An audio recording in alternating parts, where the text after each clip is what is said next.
Sud Radio, les clés d'une vie, 13h, 14h, Jacques Pessis. Sud Radio, les clés d'une vie, ce sont celles de mon invité que, comme tous les jours, vous allez découvrir dans quelques instants. Grâce à un prénom féminin, vous avez commencé à voir la vie en rose, ou plutôt en rosetta. Vendre des millions de disques ne vous a pas empêché de vivre des moments où tout ne tournait pas vraiment rond. Vous fêtez vos 50 ans de carrière avec un nouvel album, histoire de montrer que musicalement et vocalement, vous êtes toujours et plus que jamais dans la note. Bonjour Christian Delagrange. Bonjour Jacques, comment allez-vous ? Très bien, depuis 45 ans qu'on ne s'est pas vu. C'est vrai, mais c'est merveilleux. Mais vous n'avez pas changé, c'est superbe. Vous non plus. Alors effectivement, Christian Delagrange, celles et ceux qui connaissent les années 70 vous connaissent par cœur. Vous avez vendu des millions de disques, on va en parler. Oui, vous revenez aujourd'hui avec un album en toute simplicité, dont on va parler aussi, mais vous avez un parcours étonnant qu'on va évoquer, comme tous les jours, dans les clés d'une vie. Avec plaisir. Et la première date que j'ai trouvée, c'est le 20 juin 1965, et si ça vous dit rien, écoutez ceci. Les Beatles. Car vous avez fait la première partie des Beatles. Ah oui, avec un groupe de l'époque. Un groupe, accrochez-vous, ce groupe s'appelait Les Vampires. Mais comme quoi, on avait déjà les dents longues pour aller loin. Alors, c'était à Lyon, je crois, au Palais d'Hiver. Palais d'Hiver de Lyon avec Roger Lamour. Oui. C'est-à-dire qu'en fait, vous aviez un groupe de rock, vous avez fait un concours que vous aviez gagné. Exactement. Le problème de Roger Lamour, c'est que toutes les premières parties étaient pas huées, mais toute la salle chantait Ave, Ave, Ave Maria. Il n'y avait plus qu'à s'en aller parce que les sonos n'étaient pas très puissantes à l'époque. Et donc, son idée à lui, c'était de faire un concours de rock et puis de mettre les gagnants en première partie des grandes stars. Voilà. Et vous avez gagné et vous avez vu les Beatles ? Ah oui, ils étaient à 3 mètres de moi. Quoi. Comment ça se passe ? Comment ils étaient ? Ah ben c'était, moi je sais pas, moi j'étais môme, j'avais 17 ans, moi j'étais les yeux grands ouverts, les pupilles dilatées, et je regardais ça, je buvais ça avec un plaisir immense, quoi. Déjà, ils n'étaient pas si stars que ça encore, mais déjà c'était les stars, quoi. Et vous avez fait aussi la première partie de Jacques Brel, je crois. Oui, aussi. Alors bon, ça me passait un peu par-dessus la tête à 17 ans, hein. Oui. Mais après je l'ai redécouvert par la suite dans L'Homme de la Mancha, et puis j'ai redécouvert, je me suis retrouvé des fois à faire des premières parties de Jacques Brel, et alors là c'était Monsieur Brel. Et à l'époque, il y avait un jeune coiffeur qui voulait faire ce métier, qui connaissait Brel, et Brel l'a encouragé à faire ce métier. Il est devenu Mémé Ibach, qui s'occupait de Sheila, et aujourd'hui des Grands du Rire à la télévision. Exactement, Mémé est tellement génial. Alors, vous êtes né au Maroc, et vous gardez de ce pays, Christian Delagrange, l'odeur des épices. Je suis resté très longtemps avec l'envie d'y aller, et puis j'avais pas cette occasion, j'avais pas l'argent non plus, j'étais encore jeune, et le premier billet que je me suis acheté, j'ai mis j'ai mis les pieds sur le sol marocain, et j'ai retrouvé cette odeur d'épices tout de suite, c'était fabuleux. Oui, alors vous avez quitté ce climat chaud pour d'autres plus frais, puisque vous êtes retrouvé à Grenoble. Tout à fait. Alors là, à Grenoble, c'était moins drôle parce que j'étais dans une vallée, exactement à la Montasse, ça s'appelait. J'étais dans une vallée où, en plein été, le soleil se couchait à 4h de l'après-midi. Voilà. Quand il y avait du soleil, qu'il n'y avait pas de nuages qui étaient bloqués par la montagne. Et pourquoi quitter le Maroc pour Grenoble ? Ah, parce que c'est mon papa il avait été démobilisé au Maroc à l'époque. Il était dans l'US Navy, dans la France libre. Et puis il a été démobilisé, il s'est retrouvé là. Moi, je suis arrivé, c'était la fête, la fin de la guerre. Donc voilà, on consul le petit Christian. Et puis je me suis retrouvé un jour sur Grenoble parce que mon papa s'était reconverti dans le nucléaire. Voilà, et donc il travaillait au CENG à Grenoble, au centre d'études nucléaires. Et à l'époque, vous découvriez la chanson et vous aviez une idole. Devant l'église, une roulotte peinte en vert, avec les chaises, la terrasse. Fred Mella, des compagnons de la chanson. Fred, que je voulais lui piquer sa place. C'est-à-dire, je lui ai dit un jour, tu sais, quand j'étais môme, je rêvais des compagnons de la chanson, je rêvais de piquer ta place, de chanter un jour avec eux et de te remplacer. Et Fred Mella est arrivé alors qu'il s'appelait encore les Compagnons de la musique, juste à la fin de la guerre. Il devait être peintre ou instituteur, et puis finalement il est entré, il est devenu le choriste célèbre. Il a bien fait. Des Compagnons, soutenu par Piaf à l'époque, qui croyait en eux. Oui, alors pour vous, la chanson, ça a commencé, je crois, dans une chorale à l'école de l'Aigle à Grenoble. À Grenoble, oui. Donc là, ça, c'était une chorale qui avait lieu le jeudi, le jour où il n'y avait pas école à l'époque. Et puis évidemment, moi le jeudi, je jouais au billes avec mes copains. Le matin, il était hors de question que j'arrive. Et puis je suis tombé sur c'est une école de frères.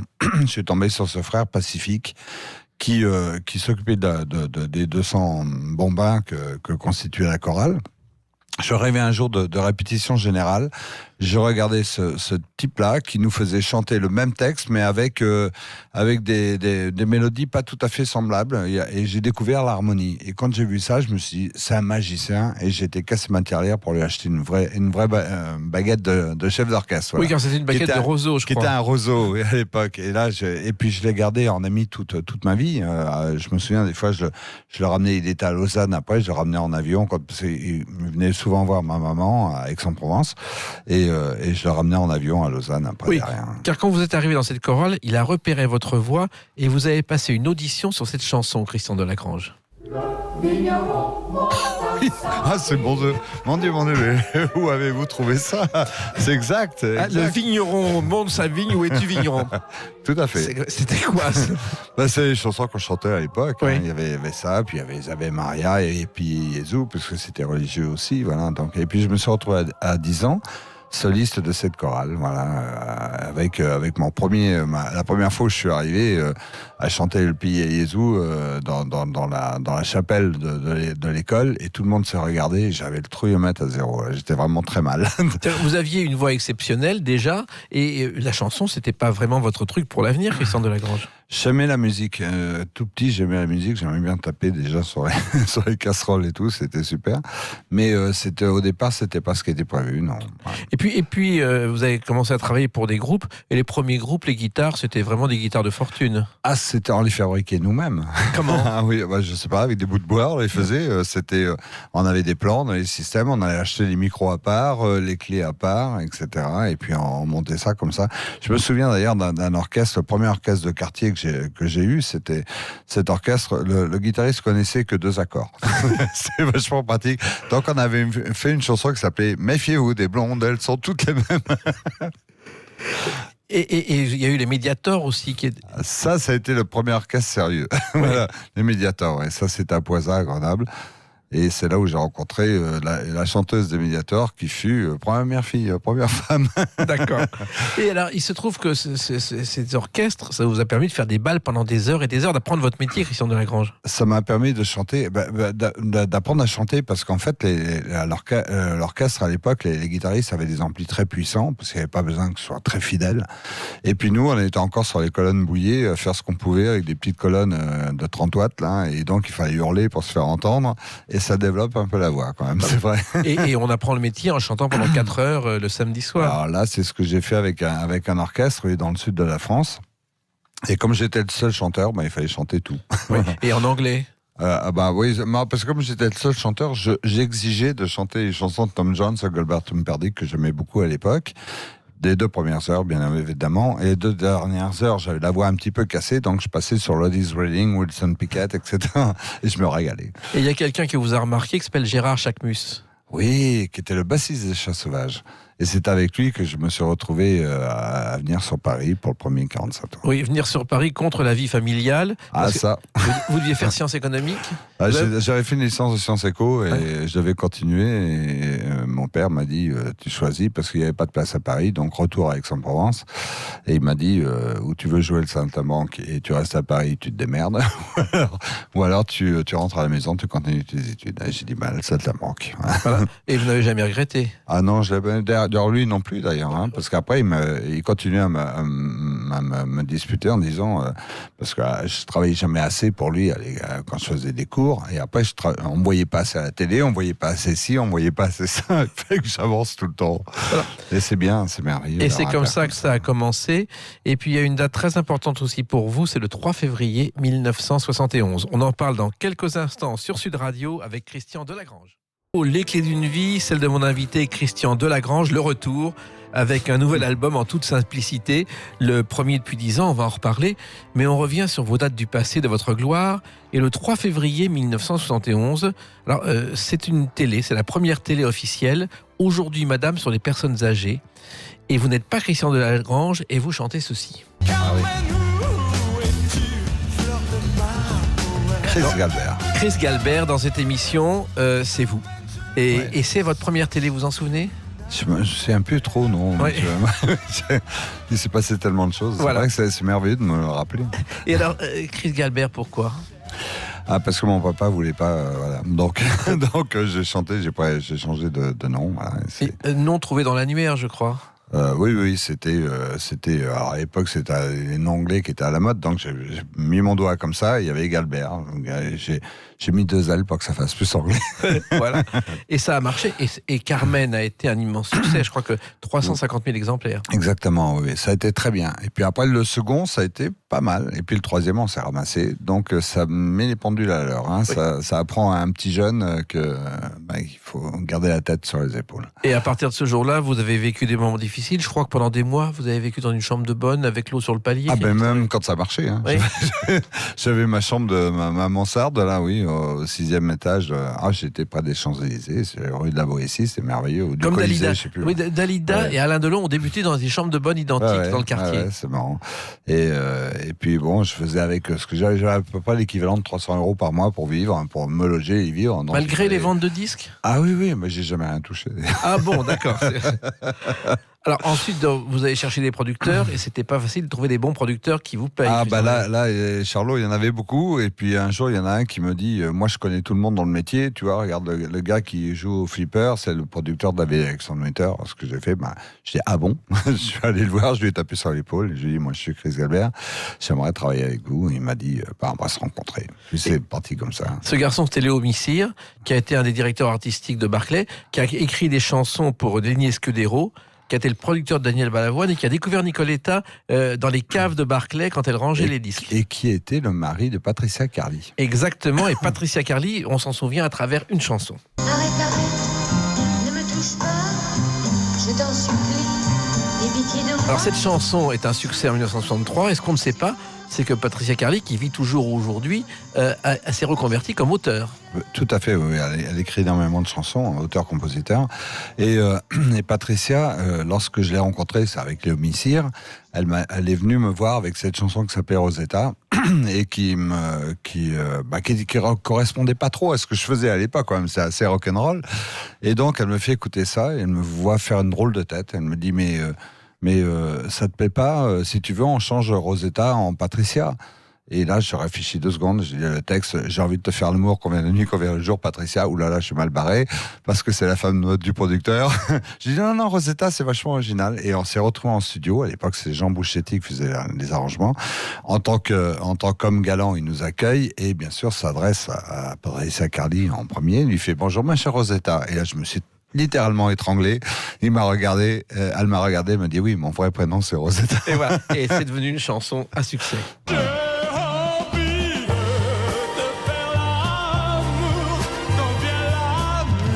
Les années 70, tout le monde se souvient de cette chanson. Ça a fait 600 000 exemplaires.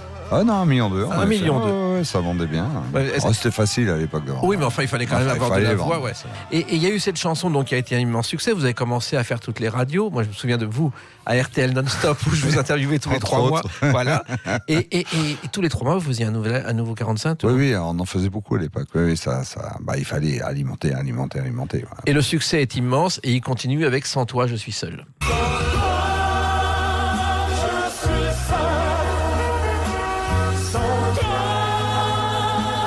Celles et ceux qui connaissent les années 70 ont forcément acheté ce disque qui s'est lui aussi vendu à 1 200 000 exemplaires. 1,4 million. 1,4 million. C'est celui qui a le plus vendu. Alors, il y a une histoire avec un prisonnier sur cette chanson, Christian Delagrange. Ah oui, alors c'est bon. Rosetta, c'est vrai que c'était pas mon style. Sans toi, je suis seul. Un remake, encore, on commence à faire des chansons comme ça qui sont pas du rock'n'roll. Et je faisais un peu la tête quelque part. Et puis, j'ai reçu une lettre d'un gars qui écrivait de prison, qui me dit... quand j'écoute RTL, c'est à l'époque, ou cette radio aussi à l'époque, lorsque j'entends cette chanson, c'est la communion avec ma femme. Voilà, elle écoute la radio à la même heure, au même moment, et on se retrouve tous les deux. Et ça m'a beaucoup touché. Je me suis dit que finalement, ces chansons, elles étaient très bien. Et à l'époque, vous êtes le rival de Mike Brandt, qu'on n'a pas oublié, c'est-à-dire qu'il y a Christian Delagrange et Mike Brandt sur les routes un jour ou l'autre. Oui, c'était un petit peu comme Johnny et Eddie Mitchell à l'époque, quoi, je veux dire. Mais on était très amis, et on était tellement amis que lorsqu'on était sur les routes. On se retrouvait, je me souviens d'un coup où j'étais place de la Comédie à Montpellier. Le lendemain, j'étais à Valenciennes. Lui, le soir de Montpellier, il était à Lille et il devait faire la place de la Comédie le lendemain. Et on a échangé nos matériels. J'ai dit, bon, bouge pas. Voilà, on s'est échangé. Donc, on est très complices à l'époque. Et vous l'avez appelé quand il a tenté de se suicider une première fois. Première fois, oui. Il m'avait dit, non, mais je recommencerai plus ces conneries, je te promets. Et puis voilà. C'est une histoire de fou, ça, quand même. Une histoire de fou. C'est-à-dire on pense souvent à Mike Brandt, il est devenu un mythe aujourd'hui. Ah bah c'était un personnage, oui. C'était quelqu'un qui était très fragile, de toute façon, mais qui avait beaucoup de talent et qui a séduit beaucoup de jeunes filles à l'époque. Voilà, et vous aviez le même public, Christian Delagrange. Nous avions le même public. Et le même public, les mêmes minettes qui couraient après, et qui écoutaient votre voix et vos chansons. Je me rappelle, à l'époque, j'habitais Villadancourt, où habite Michou. Et à chaque fois que je revois Michou, il me fait « Ah, mon voisin, mon Dieu, mais c'était terrible. Mais à l'époque, j'arrivais pas à monter chez moi, il y avait plein de filles dans les escaliers. » Et voilà.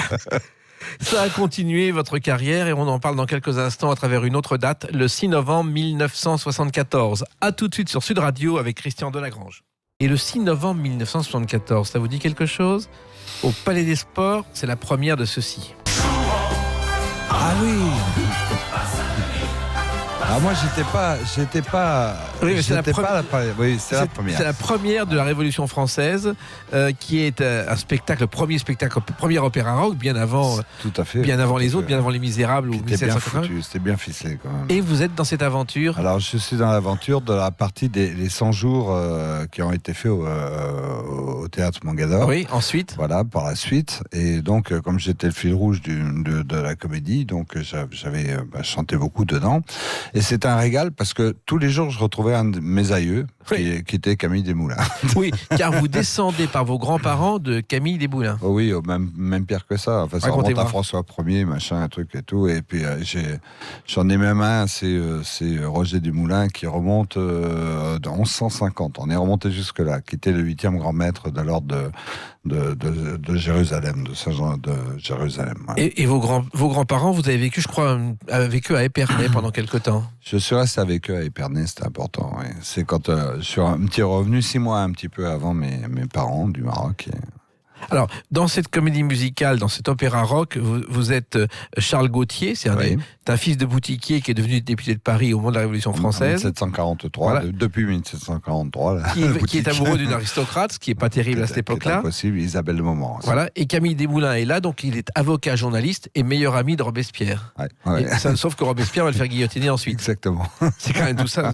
Et alors, ce qu'on ne sait pas, c'est que Camille s'appelle Lucie de son premier prénom et qu'il a épousé une femme qui s'appelait Lucille. C'est assez étonnant. C'est étonnant. Et à la fin, je me fais guillotiner aussi. Hein. Alors, je recevais des lettres en disant non, je veux pas que tu meurs. C'était mignon. Et comment étiez-vous arrivé dans cette aventure, Christian Delagrange ? J'ai été contacté par Boublil et Schoenberg. C'est eux qui m'ont demandé de venir. Et bien sûr, ça m'a énormément plu. Quoi. Je veux dire, mais en plus, un opéra rock à l'époque, c'était de la folie.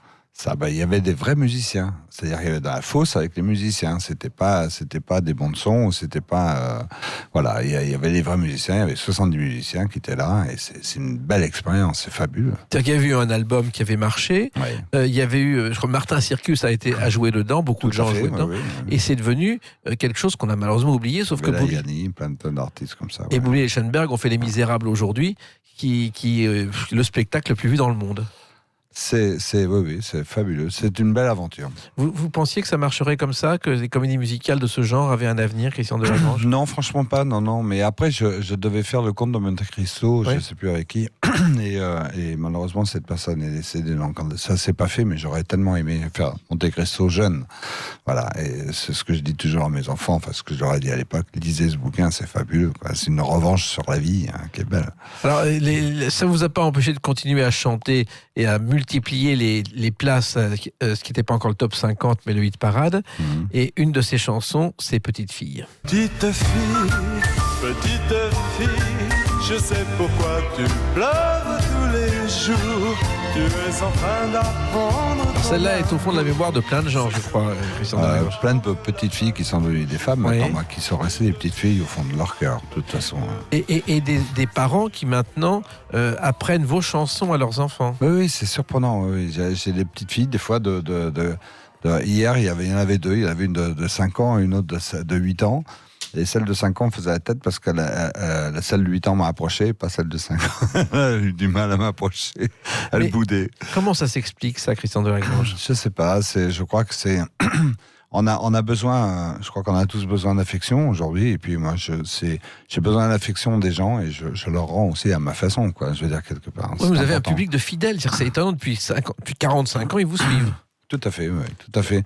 Il est régulier quand il y a une naissance dans une famille ou un décès, que je sois au courant, en même temps que tout le reste de la famille, quoi. Je veux dire. Et puis ça me touche beaucoup, c'est beau. Et vous cultivez cette fidélité? Je la cultive avec grand plaisir. De quelle manière? En leur écrivant? Oui. De toute façon, je lis tout ce que je reçois, donc ça me prend beaucoup de temps. Quand on va sur Facebook, je like, je like au maximum, et puis je lis tout. Voilà, je lis tout ce qui est mis, et quand de temps en temps, moi, je réponds. Voilà. Alors, votre célébrité, un jour, vous avez eu quelques soucis lorsque vous avez voulu aller au cinéma voir Star Wars, je crois, Christian Delagrange. Ah bah c'est le problème, le problème c'est que je me suis pris 3 fois, je crois. Pourquoi? Parce qu'à chaque fois on me demandait des dédicaces, et puis le film avait commencé, c'était mort. Il faut dire, dans la rue, tout le monde vous connaissait. Oui, à l'époque on n'avait pas la possibilité de regarder ça chez soi, il n'y avait pas de magnétoscope encore, donc ça venait juste d'arriver. Donc voilà, c'était très compliqué d'aller au cinéma. Et il y a encore une chanson qui a été un immense succès, une chanson qui porte un prénom, Cathy, tendre Cathy. Tu es Cathy, seule forte force, à peine sortie de l'enfance. Là aussi. Cette chanson faisait partie du film Avanti. Voilà, Oui. C'est Patricia Carly qui est encore derrière. On l'a réentendu il y a quelque temps dans sa version pratiquement originale, en tout cas en italien, pour une célèbre fabrique de pâtes de spaghettis, etc. Et cette chanson aussi, il y a les inflexions chères à Mike Brandt. Vous poussiez la note très très haut, Christian. Ah oui, on se bagarrait tous les deux. Enfin, c'était marrant. On s'appelait régulièrement en disant, tu vois, là j'ai fait un contre là j'ai fait un contre Rutz. C'est celui qui montait le plus haut. Et puis tout ça s'est arrêté. Je pense que et la mort de Mike Brandt et l'avenue du disco ont mis un terme à ce succès, Christian Delagrange. Exactement. Là, ça a été la chute libre, mais c'est une chute libre qui était, pour ma part, assez contrôlée, parce que j'avais une autre passion qui était, alors déjà l'aviation, je pilotais déjà depuis pas mal de temps, ou aussi l'image. Et donc l'aviation, mes copains commandants de bord me disaient, laisse tomber, il y a trop de chômage, tu vas t'emmerder là-dedans, faut pas que tu y ailles. Et puis le côté cinéma, j'avais un peu profité d'être connu pour aller voir sur les plateaux de cinéma et tout, et j'adorais la réalisation, en fait, le travail du metteur en scène. Et j'ai essayé de faire ça aussi. Alors, mais quand du jour au lendemain, alors qu'on a vendu 6 millions de disques, ça marche plus, qu'est-ce qu'on ressent, Christian Delagrange? On ressent quelque chose qu'on attendait. Moi, bon je savais qu'un jour ou l'autre ça arriverait. Donc voilà, j'ai fait avec. J'ai eu plus de chance que Mike là-dessus. Et vous êtes devenu un pionnier des documentaires et des clips. Alors j'ai fait des clips pour Stéphanie Monaco, j'ai fait des clips pour Avec Stéphanie Monaco, comment ça s'est fait? Ça a été adorable. C'est les producteurs qui m'avaient contacté à l'époque, mais c'était quelqu'un de très très gentil, et donc c'était un vrai plaisir de faire quelque chose avec elle. Et puis aussi, j'avais monté, entre guillemets, ma petite boîte de vidéos de cinéma. Et comme j'étais pas un commercial, moi j'étais un artiste avant tout, donc j'étais un peu embêté. J'avais un copain qui était devenu directeur d'une grosse chaîne de télé, qui m'avait dit, écoute, moi je vais te faire travailler. Alors je partais avec un journaliste, la caméra à l'épaule, et puis on faisait des reportages. On a fait des reportages dans les coins qui n'étaient pas toujours très gais. Il y avait un petit peu des mouvements de guerre, etc. Et en Afrique en particulier. En Afrique, au Kosovo, et j'ai vu des gens souffrir, et je me suis dit que quelque part, je pouvais pas rester comme ça, il fallait que je réagisse. Et c'est de là qu'est née quelques années après, est née mon ONG. Oui, car on ne le sait pas, mais votre activité principale, Christian Delagrange, depuis des années, c'est une ONG que vous avez montée, une assistance humanitaire internationale. Assistance humanitaire internationale. Assistancehumanitaire.org pour ceux qui veulent en savoir plus. Alors pourquoi cette idée et comment elle est née? Elle est née avec... moi, j'avais fréquenté quelques autres ONG avant, enfin, j'étais dedans, et puis je voyais pas mal de dérives, finalement, de petits repas qui se faisaient, qui n'avaient pas lieu d'être. Je veux dire, bon, et moi, je suis arrivé, je me suis dit, je veux pas que ce soit comme ça. Je suis arrivé, j'ai imposé une charte où personne se fait rembourser. Même si on vous assume partez- tout. Voilà, on assume nos frais. Voilà. Bon, donc, et là, j'ai eu un reproche qui disait, oui, c'est un truc pour les riches, peut-être, mais en tout cas, là, tout ce qu'on récolte en argent, ça sert uniquement pour venir en aide. Et donc, ça nous permet de construire beaucoup de choses, des hôpitaux,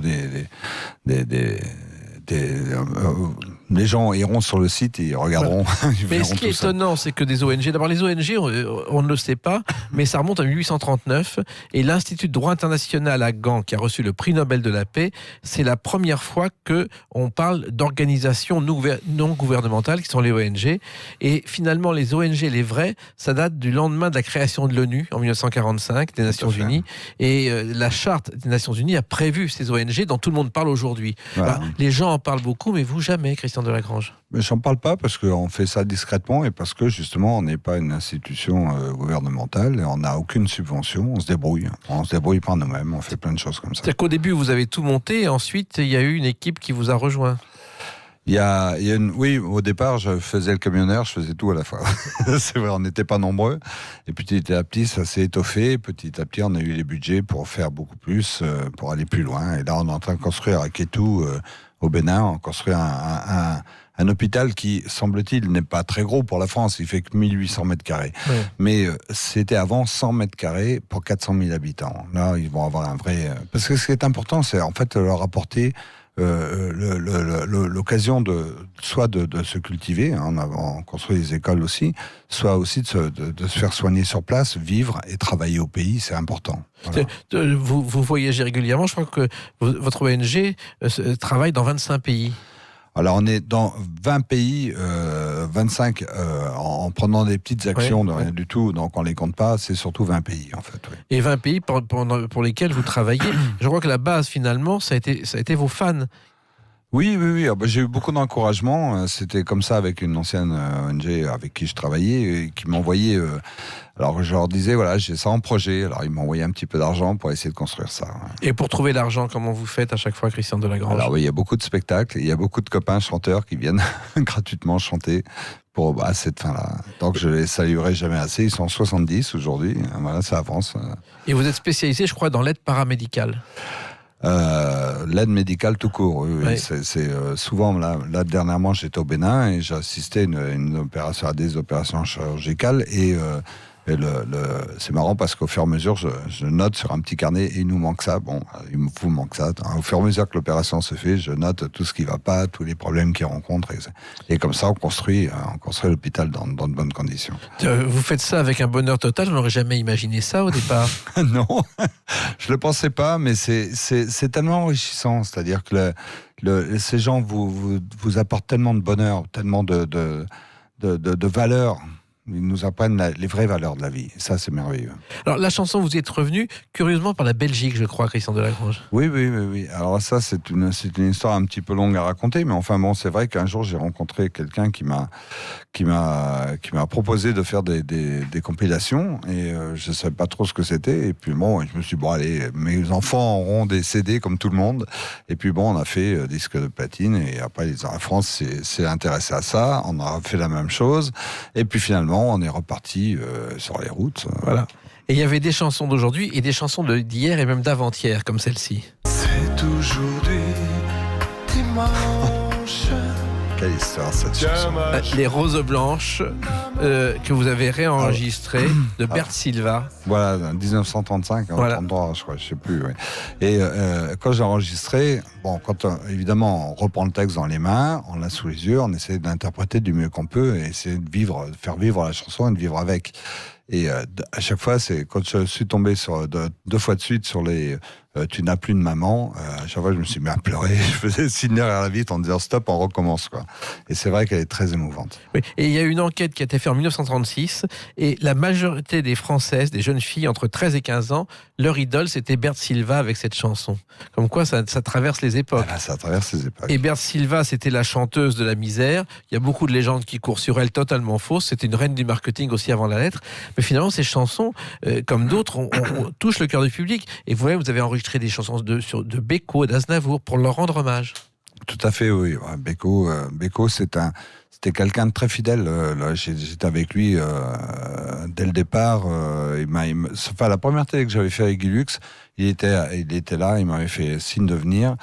Avec Aznavour, ils étaient tous les deux en train de discuter. Ils m'ont dit bravo petit gars, continue. Et ça, c'est quand on est un jeune chanteur, pas très sûr de soi, c'est vraiment un beau compliment. Et vous avez continué, on va parler Et j'ai gardé son amitié. Et vous avez eu raison. On va reparler de tout ça dans quelques instants à travers une date très récente, le 24 mai 2019. A tout de suite sur Sud Radio avec Christian Delagrange. Répare-moi, c'est tout cassé à l'intérieur, répare-moi. Alors là, c'est du pur Christian Delagrange. Oui, j'adore le texte parce que c'est vrai que c'est chouette. Alors, J'aime beaucoup. Comment est né cet album? Pourquoi refaire un album aujourd'hui, Christian Delagrange? Parce que c'est le seul moyen que j'ai de garder ce contact avec mon public, et puis de changer un petit peu mon tour de chant, c'est pas toujours avoir les mêmes chansons. Alors on regarde les anciennes, celles qu'ils ont aimées, puis je leur fais apprendre les nouvelles qu'ils aimeront, j'espère. Et ça a mis 10 ans quand même pour qu'il y ait un nouvel album. Oui, bah, on a fait beaucoup de reprises avant, oui, c'est vrai qu'il était temps de faire un truc original. Et ça s'appelle En toute simplicité, parce que c'est en toute simplicité vis-à-vis de vos fans. C'est avec sincérité, donc c'est tout simplement quoi. On a fait ça, un album qui se voulait simple, qui se voulait la voix de l'amour, de la passion et de l'amitié. Et la passion de la chanson, ça s'est jamais arrêté. Non, pas vraiment, non. et vous avez continué à chanter, vous avez continué à avoir votre voix. Votre voix n'a pas changé, c'est assez étonnant, Christian Delagrange. C'est un muscle, voilà. C'est lui qui va tout le temps, toute sa vie, faire de la muscu, oui. Truc, et il gardera du muscle, ça c'est sûr. Voilà. Donc la voix, ça se travaille aussi, on doit toujours chanter. Oui, et trouver des chansons, ce qui n'est pas facile. Ce qui n'est pas facile, mais du talent, il y en a, donc on arrive à les trouver. Vous avez repéré des gens qui étaient capables de travailler avec vous sur des mélodies et des paroles. C'est surtout eux qui m'ont contacté, je crois. Ils ont eu raison. Une autre chanson de cet album, on va l'écouter tranquillement et longuement, c'est Côté Cœur. Je t'espère encore, je n'attends plus autant, je suis pas un prince charmant. Même si arrangement classique et moderne en même temps. Oui, c'est pas des jeunes en plus, hein. Voilà, c'est le son actuel, enfin qui est chouette, de son mélodique. Moi, je partage ma vie avec une chanteuse sicilienne, Angela Amico, qui m'a fait apprendre toutes les musiques italiennes, et c'est un vrai plaisir de retrouver des vraies mélodies. Voilà, et c'est ce que je voulais absolument. Oui, c'est de plus en plus rare les mélodies. Oui, il faut des mélodies, il en faut. Et ça va revenir. Ça va revenir. Et vous avez trouvé des compositeurs qui ont des mélodies. Voilà, exactement. Alors, c'est aussi des retrouvailles, puisque Côté Cœur, le texte est de Patricia Carly. Tout à fait. Alors là, c'est un plaisir aussi absolu. Non, pas le texte, hein, la musique. La musique, oui. Le texte, c'est une amie, Francine, qui est une châtelaine, qui est du côté de Toulouse, hein, et qui, un jour, j'ai dormi chez elle, dans le château, et elle me dit je fais des poèmes. J'ai regardé et je dis mais c'est beau, ça pourrait faire des superbes chansons. Alors voilà, il y en a une qui est venue là. Et Patricia Carly, dire que depuis des années vous lui êtes resté fidèle, Christian Delagrange. On s'aime, hein, avec Patricia. C'est vrai que c'est mon chéri, je t'aime. C'est vrai, c'est très tendre notre. Et il y a un mélange d'auteurs reconnus comme Patricia Carly, de nouveaux auteurs. De nouveaux auteurs aussi, oui. Il y a des petits jeunes aussi que j'ai rencontrés. Il y en a un qui m'a proposé de faire un duo avec lui, qui s'appelle Delvis, et je lui ai dit pourquoi pas. Et puis il y a un autre duo aussi. On va en parler tout à l'heure. Voilà. Mais il y a des chansons aussi auxquelles vous avez apporté votre patte. C'est le cas de Ah ma mère. Tu m'as appris de l'existence, à savourer chaque moment. Le chant d'un oiseau sur la branche, la beauté du monde et des gens. Ah, ma maman est importante. C'est elle qui m'a fait, hein, je veux dire. Il y a pas une maman, ça fait son bonhomme, hein, y a pas de problème. Et là encore une mélodie, mais tout à fait classique qu'on retient tout de suite. Oui, c'est un garçon belge qui a composé ça, qui s'appelle Christian Croin, qui a une belle patte aussi au niveau de la mélodie et des paroles aussi. On a travaillé ensemble dessus. Oui, et vous avez dû effectivement adapter cette chanson à votre propre vie. Ça, il fallait bien que je parle de ma maman. Quand même. Votre père, vous n'en parlez pas, et pourtant vous avez un père visionnaire. Je crois qu'il a vu avant tout le monde qu'on allait un jour avoir des télécommandes, les volets qui sont automatiquement. Ah oui, il m'en parlait de ça. Je disais, mais attends, c'est un martien. Mais en fait, Il vous parlait de ça quand ? Dans les années 70, à l'époque où il y avait encore des pièces énormes avec des grosses bobines des ordinateurs, et il travaillait là-dessus. Donc c'est un scientifique, hein, c'est lui qui avait mis en partie au point les sous-marins français, les sous-marins nucléaires français, etc. Bon, il a œuvré sur pas mal de choses, et c'était quelqu'un d'extraordinaire. Et quand je lui parlais, que je lui demandais une question, c'était un cours complet que j'avais. et effectivement, vous avez connu la télé en noir et blanc, et lui a dit un jour, il y aura une télé couleur et plein de chaînes. Ah oui, quand c'est arrivé, je me dis, il avait complètement raison sur tout, quoi. Alors, ce qui est arrivé aussi, c'est que votre retour s'est effectué un soir au Casino de Paris. C'était un soir important, Christian Delagrange. C'était sympa, et c'était avec René Cole, avec l'orchestre de René Cole, qui accompagne aussi Sébastien, Patrick Sébastien, et c'est un orchestre fabuleux. Je me suis régalé avec eux parce que ça tournait. Et puis surtout, il y a eu la tournée H-Tendre ensuite. La tournée H-Tendre, il y a eu 4, je vais en refaire une d'ailleurs, hein. À partir de janvier, ça repart encore sur les routes, et je serai encore sur celle-ci aussi. Et la CNC, comment on vous a appelé ? Oui, ça, on m'a contacté, on m'a dit, est-ce que tu veux la refaire ? Non, j'ai pas envie de chanter. Non. Chanter ou quoi ? Mais là aussi, ce genre de choses, c'était pas imaginable. C'est-à-dire que ça vous permet de retrouver votre public, Christian Delagrange, comme beaucoup d'autres artistes. Ah ça, c'est fabuleux. Mais ça permet de toucher à toute forme de scène. C'est-à-dire qu'on se retrouve devant 4-5 000 personnes, voire plus des fois. Et puis, à côté de ça, on va faire un petit truc où il y aura 200 personnes. Et les deux sont fabuleux, parce que c'est pas du tout le même domaine, mais le partage est là quand même. Voilà. Et le plus grand souvenir, je crois que c'est la halle Tony Garnier à Lyon. Je crois qu'il y avait 17 000 personnes. Ouais, je sais plus combien il y en avait, mais il y avait beaucoup de monde. Ouais. C'est impressionnant, hein. C'est très impressionnant. Et les pauvres au fond, là-bas, je sais pas ce qu'ils voyaient. Mais... Et quand on se retrouve comme ça devant 17 000 personnes, qu'est-ce qu'on ressent ? C'est impressionnant, et ça, on a toujours le trac de toute façon, mais le même trac devant 30 personnes, hein, c'est pareil. Vous parliez d'un duo, effectivement il y a un duo, mais un duo qui revient dans ce nouvel album, Christian Delagrange, avec Jim Manson, Les larmes aux yeux. Salut. Tu vas bien ? Ça va, et toi ? Ça va. Et toi ? Moi ? Ça va. Ouais, ça va toujours parce que c'est un duo. C'est drôle parce que en fait, moi j'ai connu Jean à l'époque où elle était arrivée à Paris dans une petite aventure tous les deux, gentils. Et puis on s'était pas revus. Et le jour où on avait enregistré la première version, je ne faisais que parler dedans. Oui. Hein. C'était un petit peu comme Delon et Dalida. Parole. Voilà, parole. Et donc je parlais avec elle, et lorsque je suis arrivé dans le studio était tout noir, et je suis rentré dans le studio, j'ai pris mon papier pour parler, et d'un coup j'ai entendu la voix près de moi, dans sa voix chaude, qui parlait à Lucie de son côté, et c'est marrant parce que c'était un petit peu vrai, quoi. Voilà. Et vous êtes retrouvés exactement comme 40 ans plus tôt. Voilà, et on a recommencé après de nouveau avec cette nouvelle version où là par contre je chante, on se partage la chanson entre nous. Et il y a un duo que j'ai retrouvé aussi qui a marqué vos fans, c'est avec Bobby Solo. Sur ton visage une larme vient de couler en silence. Ça c'est aussi, c'est un souvenir fabuleux. Ah ouais, ça c'est un beau souvenir parce qu'on faisait H-Tendre tous les deux, et je tombe sur Bobby, je lui dis c'est marrant, tu sais, je vais enregistrer ta chanson.